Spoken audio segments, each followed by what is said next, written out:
Hello Stockian, मैं हूं Mohit Pathak, founder Stockia and thank you for watching this video.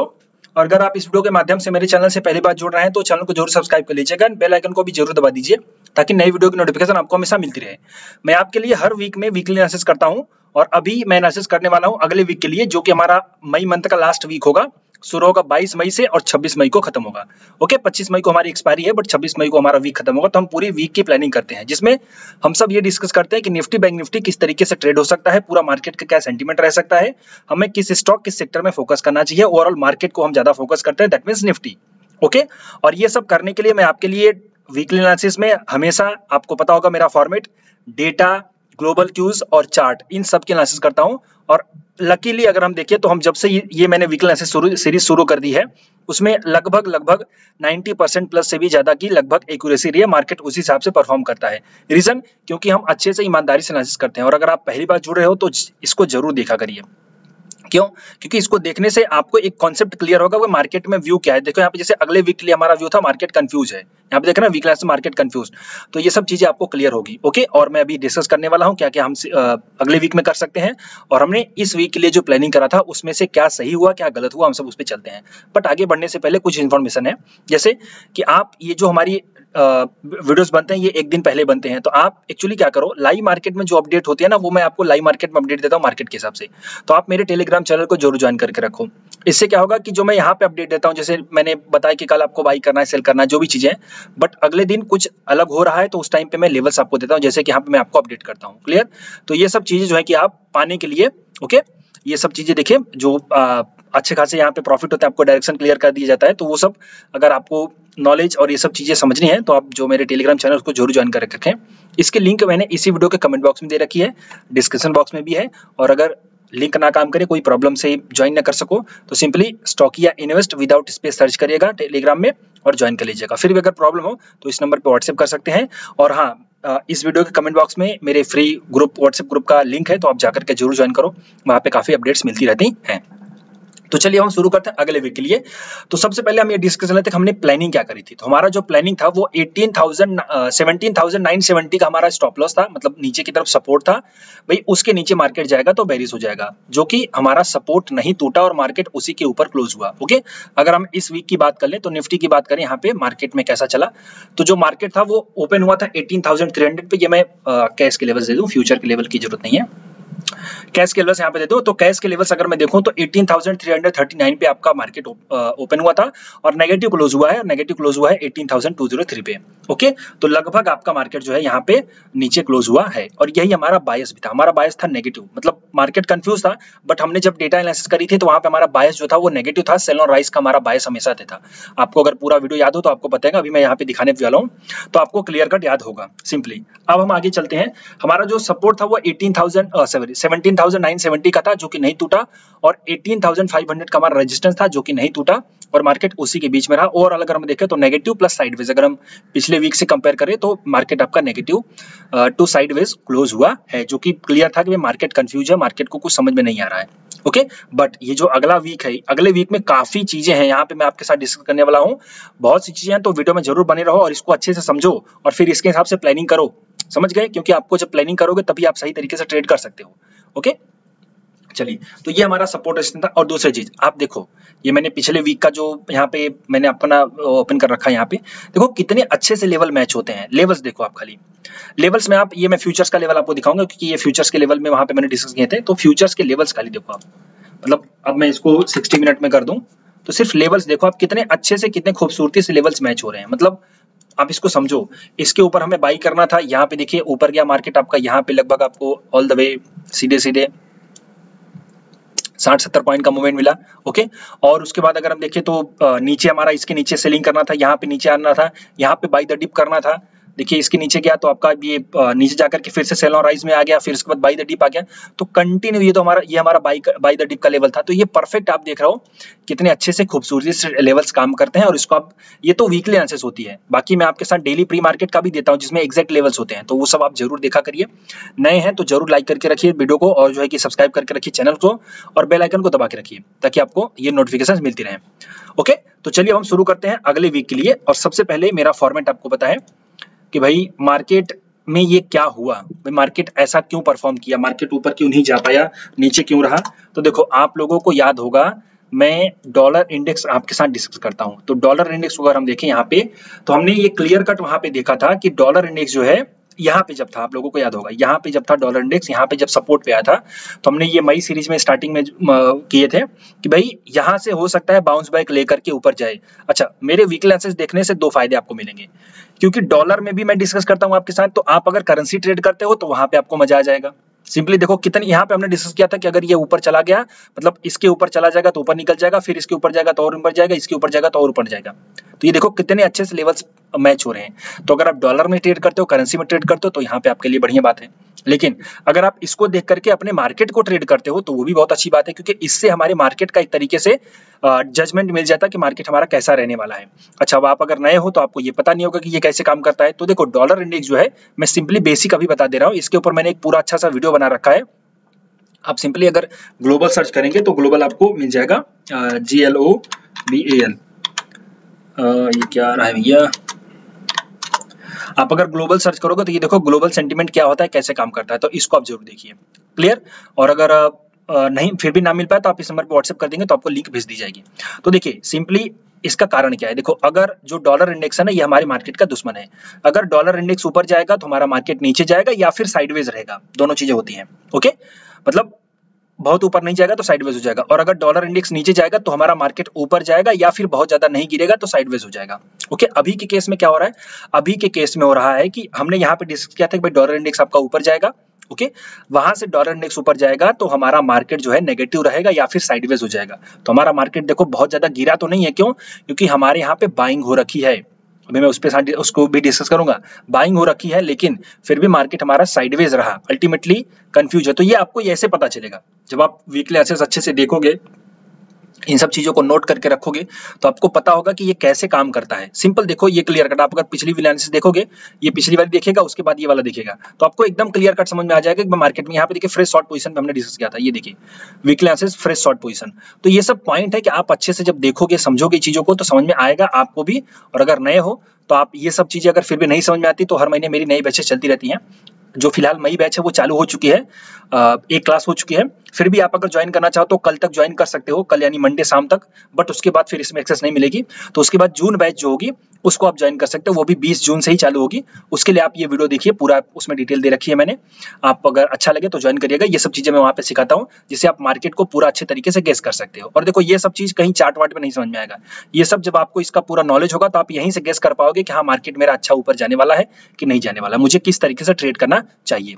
Okay, वो सब मैं सिखाता हूँ अपने कोर्सेज में।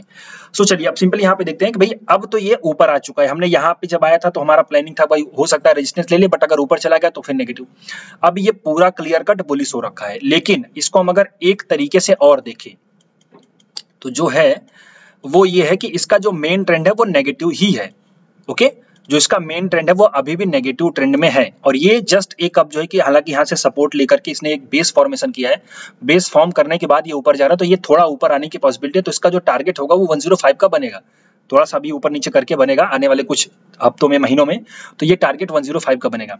अगर ये 105 के ऊपर निकल गया तो हमारे मार्केट के लिए और ज्यादा दिक्कत होगी। अभी 105 का तो टारगेट बनेगा, ओके, ये आएगा, डेफिनेटली इसको आना होगा।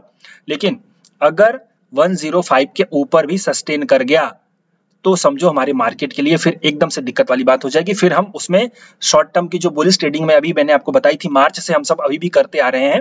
हम लोग मार्च से ही बुलिश है, याद हो आपको 16-17 मार्च को हमने क्लियर कट बताया था कि वहां पे आपको बुलिश ट्रेड अप करना है। ओके, तो उसके बाद से हम सब अभी भी बुलिश हैं, अभी भी हम सेक्टर वाइज स्टॉक्स में ट्रेड कर रहे हैं।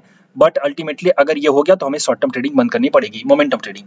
ओके, तो ये मैं आगे डिस्कस करूंगा, अभी तो उतना टाइम है नहीं, बट यहाँ पे चूंकि डिस्कस करने वाली बात है इसलिए वो मैं आपको करेक्ट टाइम आने पे बताऊंगा।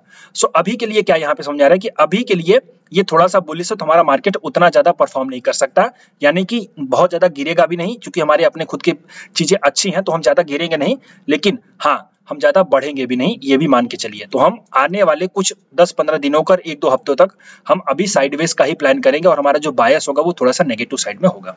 ओके, तो ये हमें डॉलर इंडेक्स से पता चला है।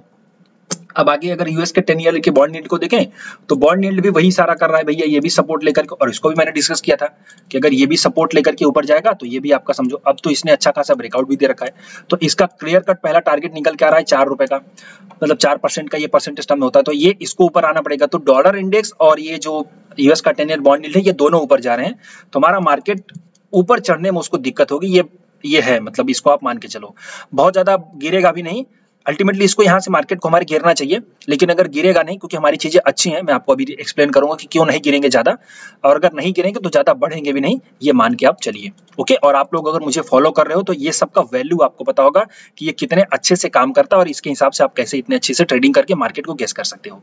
क्लियर? तो ये रहा ग्लोबल क्यूज, डॉलर इंडेक्स और ये। अब अगर हम थोड़ा सा आपको डिस्कस कराना चाहें नेस्डेक को देखो जरा, जो नेस्डेक 100 है वो अच्छा खासा यहाँ पे अब परफॉर्म कर रहा है, और इसने काफी अच्छी रेंज को तोड़ा है यहाँ पे। ओके, नेस्डेक, अभी नेस्डेक जो है काफी अच्छे रेंज को इसने तोड़ा हुआ है, तो ये थोड़ा सा अभी यहाँ से बुलिश है, अभी यहाँ पे अल्टीमेटली थोड़ा सा सेंटिमेंट इसका बनेगा, बट ओवरऑल देखा जाए तो ये नेस्डेक जो है बुलिश है। अब नेस्डेक के बुलिश होने का फायदा किसको मिलता है? हमारे यहाँ के जो आईटी सेक्टर है, अभी मैं उस पर आऊंगा फिर से, तो हमारे यहाँ का जो आईटी सेक्टर है उस पर आप थोड़ा सा फोकस करना शुरू करो। आईटी स्टॉक्स में आपको अच्छी खासी अपॉर्चुनिटीज मिलेगी, शॉर्ट टर्म और मिड टर्म की ट्रेडिंग करने में आपको काफी कुछ हेल्प मिलेगी, लेकिन अच्छे स्टॉक्स को, मोमेंटम स्टॉक्स को पकड़िए, जो अच्छे हैं उन्हीं को पकड़िए, जो क्वालिटी जिनकी अच्छी है, फंडामेंटल जिनके अच्छे हैं और जिनमें स्ट्रेंथ है उन्हीं को पकड़िए, और किसी को मत पकड़िएगा। और इन सब के लिए मैंने एक अच्छा खासा वीडियो बना रखा है, आप सिंपली यहाँ पे देख सकते हैं, पता करें किस सेक्टर में मिलेगा ज्यादा प्रॉफिट, ये वीडियो देखेंगे तो आपको पता चल जाएगा, या फिर अगर सेक्टर एनालिसिस करके लिखोगे तो मेरा कोई वीडियो आ जाएगा, आप उसको देख लीजिएगा, तो इससे आपको आइडिया होगा। तो नेस्डेक बुलिश है, चूंकि नेस्डेक वहां का आईटी इंडेक्स की तरफ हम उसको ट्रेड करते हैं, तो नेस्डेक अगर ऊपर है तो इसका मतलब आईटी के जो स्टॉक्स हैं वो थोड़े से हमारे यहाँ पे बुलिश रहने की उम्मीद है, ये तो एक क्लियर कट पता चला है। अब इसके बाद मैं डेटा पे चलता हूं, तो अपने निफ्टी बैंक निफ्टी का डेटा देख लेते हैं। अब डेटा में भी आपको याद होगा मैंने कहा था कि अगर पुट का ओआई कम होने लगे तो समझो हमारा मार्केट और नीचे जाएगा, तो 18,300 का पुट का ओआई अगर देखें अगर हम, तो यहाँ पे देखिए 49 लाख है, ये लगभग 1 करोड़ 42 लाख था जब हमने देखा था पिछले वाली सीरीज में, मतलब वीडियो में, तो 1 करोड़ से 42 लाख से लेकर के अभी 49 लाख है, मतलब 1 करोड़ सीधे सीधे कम हो चुका है, तो पुट का ओआई कम हो गया है, इसका मतलब ये सेंटीमेंट है नेगेटिव का। ओके, यहाँ से हम नेगेटिव होने की उम्मीद कर रहे हैं, लेकिन एकदम से नेगेटिव चिल्ला रहा हूं, इसका मतलब ये नहीं कि आप नेगेटिव हो जाओगे, मैं बताऊंगा कि कैसे ट्रेड करना है, ये अभी तो हम जस्ट एनालिसिस कर रहे हैं। भाई डेटा क्या है उसको, भाई देखो, लड़का देखने का मतलब ये थोड़ी है कि उससे शादी कर लोगे, समझ रहे हो? लड़का देखने का मतलब ये नहीं होता कि उससे शादी कर लोगे, आप जाओगे उसको देखोगे, पढ़ोगे, लड़की लड़का दोनों ले लो कुछ लोग फेमिनिज्म को समझेंगे, लड़का लड़की दोनों ले लो, भाई देखेंगे समझ में आएगा तो फिर आगे बात बढ़ाएंगे, नहीं तो फिर नहीं करेंगे शादी, सीधी बात, देखने में कोई बुराई थोड़ी होती है। तो वही चीज है, अभी हम सिर्फ देख रहे हैं कि भाई डेटा क्या है, ग्लोबल क्यूज क्या कह रहा है, उसके बाद मैं फाइनल आउटपुट निकालूंगा चार्ट देखने के बाद। ओके, और ये सब काफी अच्छे से मैं एक्सप्लेन करता हूं, तो इसको जरूर वीडियो को लाइक करा करिएगा। सो अभी के हिसाब से अगर देखें तो 18,200 पे हमारा सपोर्ट है, और जो स्ट्रॉन्ग सपोर्ट हमें दिखाई दे रहा है वो 18,000 पे दिखाई दे रहा है, तो 18,000 पे हमारा सपोर्ट मिलेगा हमारे निफ्टी के लिए। अभी हम बैठे हैं 18,225 पे, कैश का लेवल आपको मैं बता रहा हूँ 203 कैश का लेवल। तो अभी हम कहाँ पे बैठे हैं? सपोर्ट से लगभग 200 पॉइंट ऊपर। तो अब हमें इसमें प्लानिंग क्या करनी है? हमें हमारा जो सपोर्ट है वो अगले वीक के लिए निकल के आ रहा है 18,000 का सपोर्ट। पीसीआर आपका जो है 1.01 है, इसका मतलब ये है कि अभी भी मार्केट में बुलिशनेस है आपके डेटा के हिसाब से, लेकिन अब हम यहाँ पे समझते हैं कि हमारा सपोर्ट क्या होगा। तो 18,000 का हमारा सपोर्ट होगा, क्योंकि सबसे ज्यादा पुट का वही वहां पे है, और हमारा जो रेजिस्टेंस होगा वो होगा 18,500। लेकिन अब मैं थोड़ा सा और इसको खिसकाऊंगा, तो 18,200 ही हमारा रेजिस्टेंस हो जाएगा। ओके, इस वीक के लिए अगर मैं मानूं तो 18,200 ही हमारा रेजिस्टेंस हो जाएगा, और अगला रेजिस्टेंस 18,300 है, फिर उसके बाद 400 500, मतलब ऊपर की तरफ रेजिस्टेंस थोड़े से स्ट्रांग है, सपोर्ट हमारा थोड़ा सा वीक है। तो 18,000 का हमारा सपोर्ट, और 18,500 ऊपर की तरफ, और नजदीक में ले लें तो 200 रुपए हमारे रेजिस्टेंस के काम करेंगे। क्लियर? अब इसमें हमें देखना क्या है, देखो ये तो हमें पता चल गया कि भैया इस हिसाब से होगा, लेकिन अब मैं आपको ये बताता हूं कि भैया हमें किस तरीके से ट्रेड करना है। लेकिन अगर हमारा ट्रेड या फिर हमारा व्यू गलत होने लगे तो उसको भी अंदाजा लगाने के लिए मैं आपको पहले से बता देता हूं। तो क्या करना है, सिंपली 18,000 सपोर्ट है, तो 18,000 के पास आने पे हम बाई करेंगे, लेकिन अगर बाई तभी करेंगे जब 18,000 के पास आएगा, और उस टाइम पे 18,000 का पुट का ओआई बढ़ेगा, हम तभी बाई करेंगे। क्यों? क्योंकि तभी समझ में आएगा कि वो सपोर्ट लेने वाला है। लेकिन अगर 18,000 के पास आया और यहाँ पे पुट का ओआई कम होने लगा, ओपन इंटरेस्ट, जो कि अभी के हिसाब से अगर मैं देखूं तो 1 करोड़ 41 लाख है, तो मैं इसको बाई नहीं करूंगा, फिर बाई द डिप नहीं होगा। ओके, तो ये चीज याद रखो। ठीक ऊपर की तरफ 18,200 की तरफ जाएगा या फिर 300 की तरफ जाएगा, तो वहां से रेजिस्टेंस मिल सकता है, हम शॉर्ट करेंगे कि नहीं, ये कब पता चलेगा? अगर 18,200 का कॉल का OI कम होने लगेगा, तब कम होने लगेगा तो वहां पे हम समझेंगे कि मार्केट और ऊपर जा सकता है। लेकिन अगर कॉल का OI बढ़ने लगे तो हम ये समझेंगे कि मार्केट और नीचे जाएगा या फिर वहां पे साइडवेज रह करके रेजिस्टेंस ले लेगा। शॉर्ट कवरिंग की उम्मीद अभी कम दिखाई दे रही है, तो आप इसको मान के चलो। तो ये हमारा निफ्टी का डेटा है। 18,000 का सपोर्ट है, 18,200 का लेटेस्ट रेजिस्टेंस और 500 का स्ट्रॉन्गेस्ट रेजिस्टेंस हमारी अगले वीक की expiry, that is monthly expiry के लिए निकल के आ रही है। ओके, अब फ्यूचर के OI को देख ले। तो फ्यूचर के OI को अगर हम देखें तो हम शुरू से एक बार देखते हैं। तो जो हमारा स्टार्टिंग में था, जो ओपन इंटरेस्ट था वो 96 लाख था। अभी का जो करंट का ओपन इंटरेस्ट है वो है 1,25 लाख। ओके, तो 1,25 लाख यानी कि ओपन इंटरेस्ट बहुत ज्यादा बढ़ा हुआ है। अगर हम देखें तो 18,065 से लेकर के अभी भी हम ऊपर हैं। तो ओवरऑल देखें तो हम साइडवेज इसको मान सकते हैं, मतलब 200 पॉइंट ऊपर है, सॉरी 100 पॉइंट ऊपर है। लेकिन ओवरऑल देखें तो हम ऊपर से नीचे आए, तो दैट मीन्स ये जो ऊपर से नीचे आने पर ही यहाँ पे देखेंगे आप तो अनवाइंडिंग हो रही है। यहाँ पे देखिए, मतलब जैसे मार्केट नीचे आ रहा है तो जो ओपन इंटरेस्ट है फ्यूचर का वो कम हो रहा है, तो दैट मीन्स यहाँ पे लॉन्ग अनवाइंडिंग हो रही है। दैट मीन्स कुछ दिक्कत लोगों को लग रही है। लेकिन मेरे हिसाब से ये जो वीक हैंड्स है, तो अब यहाँ पे देखो ये जो एनालिसिस बता रहा है ये आपको वीक हैंड्स का एग्जिट होने का इशारा बता रहा है। मतलब ओवरऑल स्ट्रेंथ नेगेटिव नहीं है, मतलब ओवरऑल जो नेगेटिविटी है वो नहीं है, मतलब अभी भी स्ट्रेंथ है। क्यों? क्योंकि इसमें ये जो वीक हैंड्स है वो एग्जिट हो रहा है, अभी भी बाकी लोग बने हुए हैं। जैसे कि हमारा ओपन इंटरेस्ट 1.25 लाख है, तो फ्यूचर्स ओपन इंटरेस्ट से हमें पता चल रहा है कि अभी भी मार्केट में स्ट्रेंथ बनी हुई है। और हमें ओपन इंटरेस्ट से भी पता चला है कि 18,000 हमारा सपोर्ट रहने की उम्मीद है। तो ये चीज अब देखो यहाँ पे क्लियर हो रहा है ना। हमने ग्लोबल क्यूज देखा था तो वहां पे नेगेटिव नेगेटिव, लेकिन यहाँ पे क्या लग रहा था कि यहाँ पे अभी भी जान बाकी है, अभी हम जिंदा हैं। ओके, ये चीज। अब हम चलें इसको डेटा के साथ चार्ट को देख लेते हैं, तब हमें पता चल जाएगा कि क्या हो सकता है। ओके, अब यहाँ पे अगर मैं देखूं तो सबसे पहले अगर मैं दिखाना चाहूँ आपको, तो देखो सपोर्ट कहाँ पे है। तो मार्केट ने उसी रेंज का सपोर्ट लिया है जो हमने प्लानिंग करा हुआ था, 115। तो यहाँ पे देखिए आप, मार्केट ने इस सपोर्ट से रिजेक्शन करा है। तो अभी ऊपर भी रेजिस्टेंस, तो अगर मैं फाइनल रेजिस्टेंस यहाँ पे देखूं तो 460 का हमारे पास रेजिस्टेंस निकल के आ रहा है। ओके, 460 का रेजिस्टेंस निकल के आ रहा है। अब देखो रेजिस्टेंस भी स्ट्रांग है। क्यों? क्योंकि आप इस वॉल्यूम एनालिसिस अगर आप करते हो तो आप जरा इस पे गौर करो। ये देखो एक आपकी टॉप लगाई, ओके, इसको स्पिनिंग टॉप कह सकते हो। एक आपका बेयरिश कैंडल, वॉल्यूम बढ़ गई। दूसरी बेयरिश कैंडल, वॉल्यूम बढ़ गई। तीसरी बेयरिश कैंडल, वॉल्यूम बढ़ गई। तो जब आपका मार्केट रेजिस्टेंस बना करके नीचे आए और उस केस में वॉल्यूम बढ़ने लगे, तो आप ये समझोगे कि वो जो सेलिंग है वो अच्छी खासी सेलिंग हो रही है, मतलब रेजिस्टेंस टूटने की उम्मीद बहुत ही कम है। तो 460 का हमारा स्ट्रॉन्ग रेजिस्टेंस निकल के आ जाएगा। कहां पे? हमारे अगले वीक मतलब मंथली एक्सपायरी के हिसाब से। क्लियर? सपोर्ट देखे तो सपोर्ट देखो कहां पे है। तो जो स्ट्रॉन्ग सपोर्ट अभी दिखाई दे रहा है ना, वो स्ट्रॉन्ग सपोर्ट दिखाई दे रहा है यहां पे 712। लेकिन इतना नीचे जाएगा मार्केट? नहीं, देखो उम्मीद कम है। अगर इतना नीचे जाना होगा तो कब जाएगा? इतना नीचे अगर इसको जाना होगा तो वो तब जाएगा जब आपका मार्केट 18,050 18,050 के नीचे डेली क्लोजिंग देगा। समझ रहा हूं? डेली क्लोजिंग जब ये इसके नीचे दे देगा तो ही मार्केट में आप इस लेवल के लिए ओपन हो जाओगे। वो हो सकता है अगले वीक में ही आ जाए या फिर एक आध वीक और लगे। लेकिन जब तक ये बाकी है, जब तक ये दीवार है, जब तक ये सपोर्ट है, तब तक फर्दर बेयरिश नहीं सोचना है, तब तक फर्दर बेयरिश नहीं सोचना है। क्लियर कट याद रहा, समझ में आ गया? तो हम जब तक 18,050 के नीचे डेली क्लोजिंग नहीं होगी तब तक फर्दर बेयरिश नहीं होगी। और अगर ये क्लोजिंग हो गई तो यहाँ पे जाएगा मार्केट। लेकिन जब तक ये इसके ऊपर टिका हुआ है मार्केट, तो हम फर्दर यहाँ पे बुलिशनेस का ही तैयारी करेंगे। रेजिस्टेंस हमारे पास है 18,460 का। ओके, अब मैं इसको थोड़ा सा आपको दिखाऊं कि कहां से प्लानिंग कर सकते हो। ये वीकली एनालिसिस है, सिंपली आपको वीकली एनालिसिस मिलती है पूरी रेंज के लिए। बाकी प्री मार्केट के एनालिसिस में देता हूं तो वहां पे आपको एंट्री एग्जिट वो सब पता चलते हैं। तो ये आपका वीकली एनालिसिस है। तो हम यहाँ पे ये मानेंगे कि फिलहाल 18,000 हमारा सपोर्ट का काम करेगा और 18,460 हमारा रेजिस्टेंस काम करेगा पिछले पूरे वीक के लिए। लेकिन जैसा कि मंथली एक्सपायरी है और मंथली एक्सपायरी में काफी कुछ है प्लॉटेड, तो अभी मैं उस पर डिस्कस करूंगा, तो वहां पे हम एनालिसिस कर सकते हैं। उसके बाद हमारा जो फाइनल रेंज होगा वो 708 का होगा। तो यहाँ पे अगर मैं फाइनल रेंज निकालना चाहूँ तो हमारा अगर इसके नीचे गया तो फिर ये वाला, और अगर इसके ऊपर है तो हम इसी बीच में क्लोजिंग कर देंगे। ये बात आप मान के चलो। ओके, अब मैं आगे बढ़ता हूँ अपने अगले सेगमेंट की तरफ, जो कि है वीक अहेड। देखो इसके लिए मैं मनी कंट्रोल को यूज कर रहा हूं, आप लोग भी इसको यूज करो। काफी लोग क्या करते हैं, सिर्फ आपको इन्फॉर्मेशन दे देते हैं और वो इन्फॉर्मेशन कहां से आप खुद ले सकते हो वो नहीं बताते। मैं ऐसा नहीं हूं, मैं आपको खुद बताता हूं, एनालिसिस करना खुद आपको समझा देता हूं कि आप वहां से भी इन्फॉर्मेशन ले सकते हो। तो आपके पास नॉलेज होना चाहिए। तो अगला वीक जो है अगर हम उसमें देखें तो टोटल ओवरऑल आपका जो प्लानिंग है अभी मेन इवेंट में अगर देखूं तो मेन इवेंट जो है आपका यूएस का मैन्युफैक्चरिंग का पीएमआई डेटा आएगा जो कि आएगा आपका 23 मई को, ओके, यानी ट्यूसडे को। इसका और यहाँ पे यूके का भी मैन्युफैक्चरिंग का डेटा आएगा। इसका क्या फर्क पड़ेगा? इसका फर्क ये पड़ेगा अगर ये डेटा बढ़ के आएगा, मतलब मैन्युफैक्चरिंग जो होगा वो ज्यादा होगी, तो दैट मीन्स इंडस्ट्रियल ग्रोथ है, वहां पे इंडस्ट्रियल ग्रोथ अभी भी हो रही है, प्रोडक्शन हो रहे हैं, वो पॉजिटिव नंबर्स आएंगे, पॉजिटिव होंगे।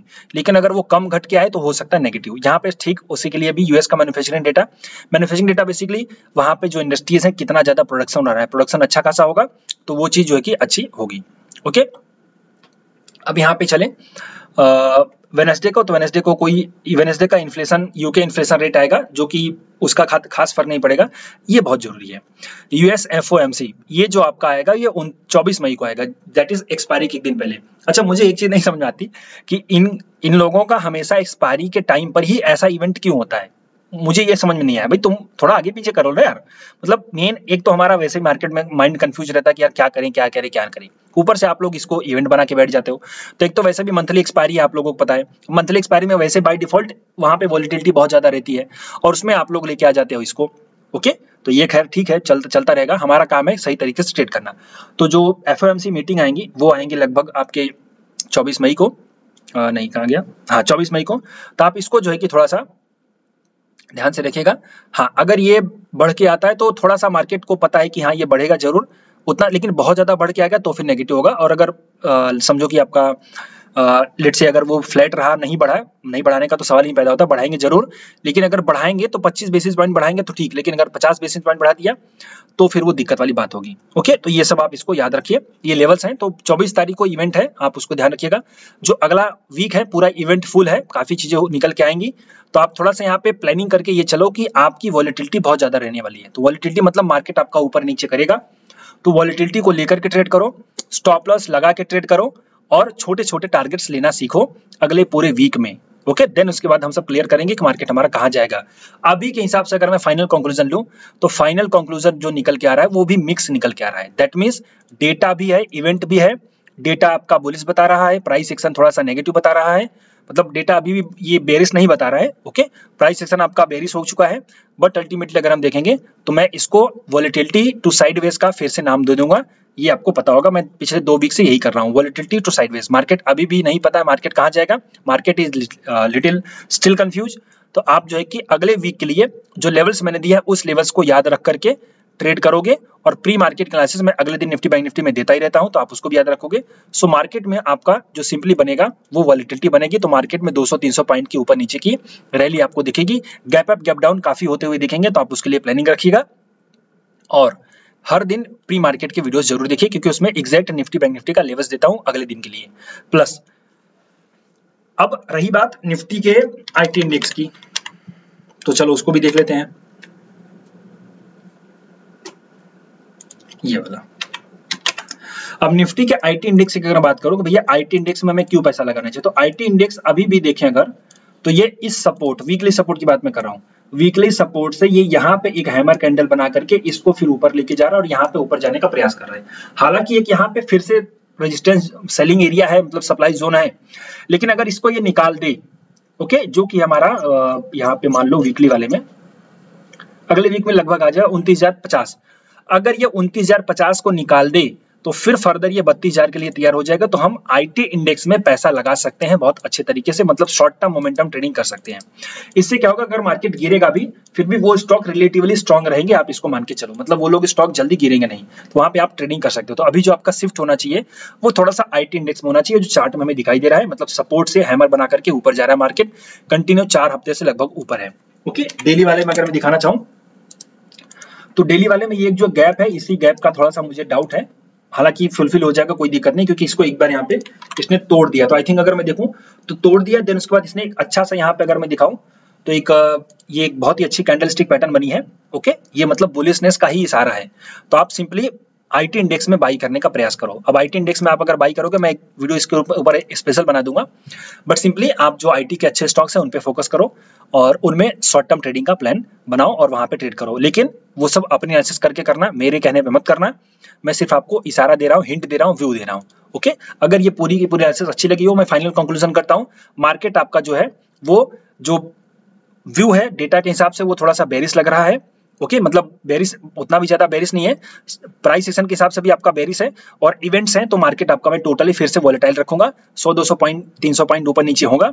और आपके जो मार्केट है वो ultimately gap up gap down के साथ रहेंगे, तो आप जो है कि थोड़ा ओवरनाइट पोजीशन मत बनाइए, सिंपली इंट्राडे ट्रेड करिए, स्टॉप लॉस के साथ ट्रेड करिए, छोटे छोटे टारगेट्स बुक करने का प्लान करिए, और प्री मार्केट में मैं बताता हूँ आपके साथ कि क्या करना है। सो अभी के लिए इतना ही, thank you and wishing you all the best.